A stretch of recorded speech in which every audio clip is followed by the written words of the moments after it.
আশা করি সবাই ভালো আছেন। গতকাল ধুরন্ধর সিনেমাটা দেখলাম রাত করে বেরাতে। গতকাল রিভিউ করা যায়নি, আর তো এখনই করছি।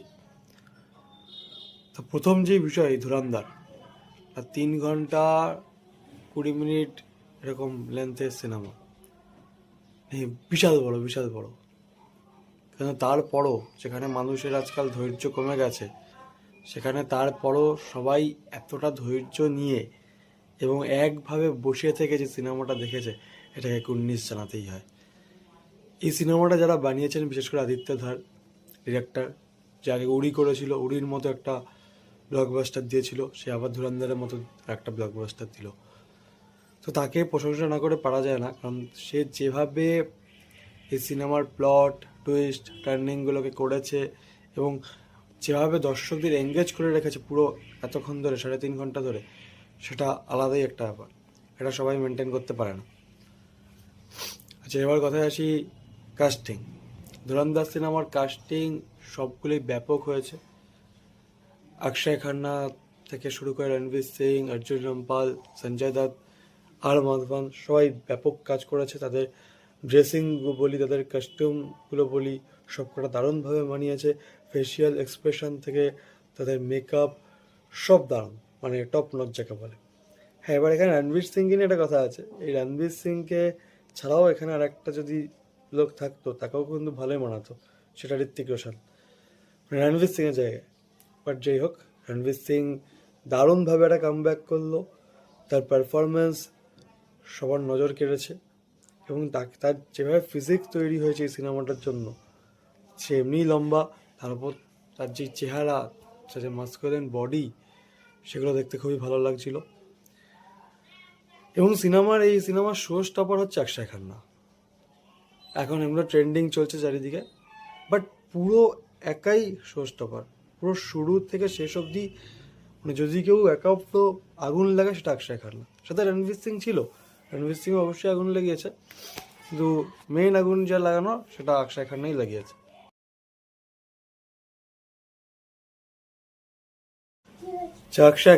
অক্ষয় খান্নাকে এতদিন বলিউড ঠিক করে ইউটিলাইজ করেনি, পাত্তা দেয়নি, কিন্তু আজকে সে তার যে পারফরমেন্স দিয়েছে, সে বরাবরই একটা ভালো অ্যাক্টর, ভালো কাজ করতো। কিন্তু আজকে তার যে কাজটা আমরা দেখেছি, সেইটা দেখার পর সবাই ছিটকে গেছে এবং এখন সবাই অক্ষয় খান্নাকে নিয়ে ট্রেন্ড করছে। মানে এটাই হচ্ছে আমাদের সমস্যা। আমরা দাঁত থাকতে দাঁতের মর্যাদা দিই না, ঠিক আছে? যখন দাঁতটা নড়বড়া হয়ে যায়, তখন দাঁতটাকে লাগানোর জন্য অনেক কিছু করি।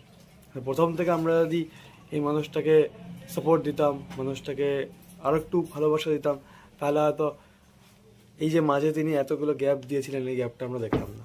আমরা অক্ষয় খান্নাকে ছাবাতেও দেখলাম দুর্ধর্ষভাবে অরঙ্গজেবের ক্যারেক্টার প্লে করতে, আবার এখানে রেহমান ডাকাইত, মানে অসাধারণ অসাধারণ একটা। তারপরে আসি সঞ্জয় দত্ত। সঞ্জয় দত্তের যে ক্যারেক্টারটা, সেটা তো সঞ্জয় দত্ত সব জায়গায় সব সিনেমাতেই এরকম ক্যারেক্টার করে, কিন্তু এই ক্যারেক্টারটা আমাদের একটু অন্যরকম আছে, একটু অন্যরকম শেড আছে। নেগেটিভের মধ্যেও কোথাও একটু হালকা হালকা পজিটিভ শেড আছে, যেটা দেখতে খুব ভালো লাগে। অর্জুন রামপাল যেটুকু সময় পেয়েছে, সেটুকু সময় সে ফাটিয়ে দিয়েছে। মনে হয় সেকেন্ড পার্টে আরও বেশি সময় সে থাকবে মেজর ইকবাল হিসেবে। এবার আসি রণবীর সিং এর সাথে যে কো অ্যাক্ট্রেস ছিল, সেই মেয়েটিকে আমরা ছোটোবেলায় ক্লিনিক প্লাসের অ্যাডে দেখেছি, ছোটোবেলা একটি সিরিয়ালও আমরা দেখেছিলাম। সে এখন বড় হয়ে গেছে, সে এখন রণবীর সিং এর সাথে কো অ্যাক্ট্রেস হিসেবে কাজ করছে, তারও কাজ মোটামুটি ভালো। আর মাধবন, যে অজিত জোভালের যে ক্যারেক্টারটা প্লে করেছে, অসাধারণ লেগেছে আর মাধবনকে। তার যেরকম ডায়লগ ডেলিভারি, যেরকম শান্ত ভাব, শান্ত থেকে কথা বলতে বলতে সেরকম একটা সিগারেট ধরিয়ে সে যেভাবে তার ডায়লগগুলো দিয়েছে, বা যেভাবে এক্সপ্রেশন, সেটা সত্যি দারুণ লাগে। আর একদিকে রণবীর সিং, সে মানে এখানে এমন একজন এজেন্ট রয়ের, যেটা সবসময় শান্ত থাকে। মানে সে জানে সে মারতে পারবে, কিন্তু সামনের যারা আছে সে তাদেরকে মেরে একদম শুয়ে দিতে পারবে, কিন্তু সে মারছে না। সে কোথাও গিয়ে শান্ত আছে, সে কোথাও গিয়ে মার খাচ্ছে, বাট পরে যখন সে অ্যাটাক করে, তখন তো আলাদাই ব্যাপার, সত্যি ধুরন্ধর হয়ে যায়। তো সিনেমাটা একটি সত্য ঘটনার ওপরই, ট্রু ইভেন্টগুলোর ওপরই তৈরি হয়েছে, যেটা দেখতে খুব ভালো লাগে। এখানে অনেক কিছু শোনানো হয়েছে ট্রু স্টোরির, সেগুলো মানে যেগুলো আমরা জানতাম না সেগুলো আমরা নতুন করে জানতে পারছি, সেজন্য আরও ভালো লাগে বেশি সিনেমাটা। এবং এই সিনেমার বিজিএমগুলো দারুণভাবে বিজিএমগুলো করেছে, প্রতিটা জায়গায় বিজিএম, সেটা এন্ট্রি সিনসে বলি, অ্যাকশন সিনসে বলি, দারুণ দারুণ বিজিএম হয়েছে।